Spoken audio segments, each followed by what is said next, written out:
Hi, I'm Sam. In this video, I'm going to explain how Planeswalker cards work. Counting the new one in Conflux, only 10 Planeswalkers have been printed so far, but they're exciting and powerful and definitely worth getting to know. Oh, and the new one that's in this set? He's just kind of the most evil villain in existence. Introducing Nicol Bolas Planeswalker. There's a lot to process here, so we'll be revisiting him from time to time.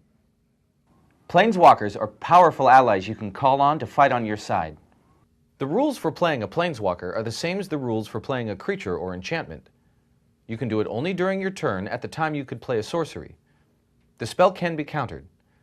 If a Planeswalker spell resolves, it comes into play under your control. A Planeswalker is a permanent.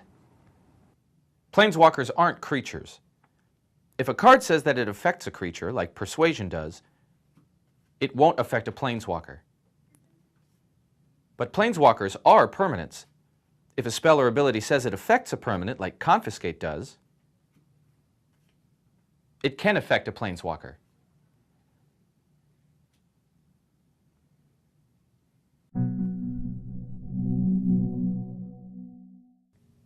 Each Planeswalker has a subtype. Nicol Bolas Planeswalker's subtype is Bolas. These subtypes are also called Planeswalker types. Planeswalker types aren't creature types. They're a separate list. Note that Nicol Bolas Planeswalker is not a dragon.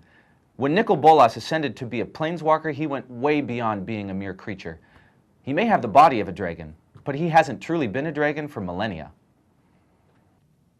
If two or more Planeswalkers that share a subtype are ever in play at the same time, they're immediately put into their owners' graveyards. They don't have to be the same card, they just have to have the same Planeswalker type. A Johnny Goldmane and a Johnny Vengeant are different versions of the same Planeswalker character, so they both have the subtype a Johnny. If they're both in play at the same time, away they go.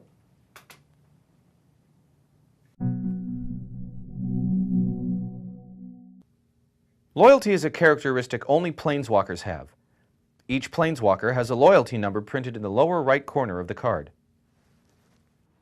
While a Planeswalker is in play, its loyalty will go up and down. You'll keep track of this by using loyalty counters. A Planeswalker comes into play with a number of loyalty counters on it equal to its loyalty number. While a Planeswalker is in play, its loyalty is equal to the number of loyalty counters on it, and its printed loyalty is ignored. If you play an ability of a Planeswalker, its loyalty can go up or down. Damage dealt to a Planeswalker results in that many loyalty counters being removed from it. If a Planeswalker's loyalty is 0, it's immediately put into its owner's graveyard. It can't be regenerated.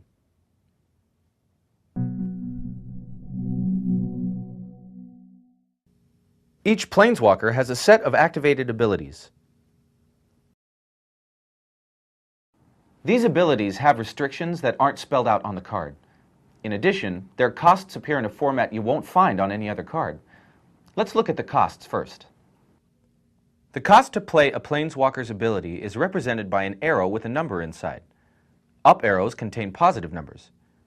This first symbol means put 3 loyalty counters on this Planeswalker. If you play this ability, Nicol Bolas' loyalty actually increases. Down arrows contain negative numbers. This second symbol means remove 2 loyalty counters from this Planeswalker. And this symbol means remove 9 loyalty counters from this Planeswalker. You can't play a Planeswalker's ability that has a negative loyalty cost unless the Planeswalker has at least that many loyalty counters on it. That means, if you want to use Nicol Bolas' -9 ability, you'll need to use its +3 ability a couple of times to pump up its loyalty first. These abilities are pretty powerful, so there are limits to when you can play them and how often.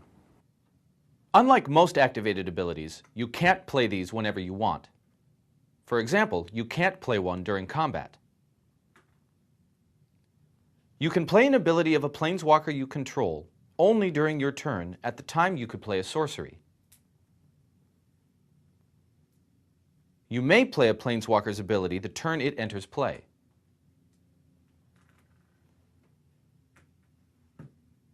However, you may not play a Planeswalker's ability if any of its abilities have been played already that turn.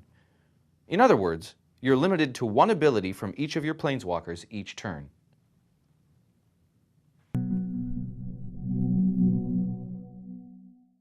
Planeswalkers aren't creatures, so they can't attack or block. However, Planeswalkers can be attacked by creatures. Let's say you control Nicol Bolas Planeswalker and it's your opponent's combat phase. As he declares attackers, he announces who or what each of those creatures is attacking, you or your Planeswalker. All the attacking creatures may attack the same thing or they may attack different things. If you control more than one Planeswalker, any or all of them can be attacked during the same combat phase. When it's time for you to declare blockers, you can block the attacking creatures as normal. It doesn't matter who or what they're attacking. During the combat damage step, damage dealt to creatures or players behaves as normal. Damage dealt to a Planeswalker, however, causes that many loyalty counters to be removed from it. Planeswalkers, like players, don't deal combat damage. In a two-headed giant game, an attacking creature can attack the defending team or a Planeswalker controlled by either member of that team. That creature can be blocked by creatures controlled by either member of the defending team, no matter what it's attacking. If a creature with trample is attacking your Planeswalker and is blocked, the attacker must assign lethal damage to each blocker and may assign excess damage to the Planeswalker. However, that creature can't trample over the Planeswalker and assign any damage to you. This is an unusual case, but let's look at what happens if a Planeswalker leaves play in the middle of combat. Let's say your Planeswalker is being attacked, and then it leaves play or changes controllers. At that point, the Planeswalker is removed from combat, but the attacking creature isn't. It continues to attack, and it can be blocked. If it was blocked, it would deal its combat damage to the blocking creature as normal. If it wasn't blocked, it wouldn't deal any damage to anything.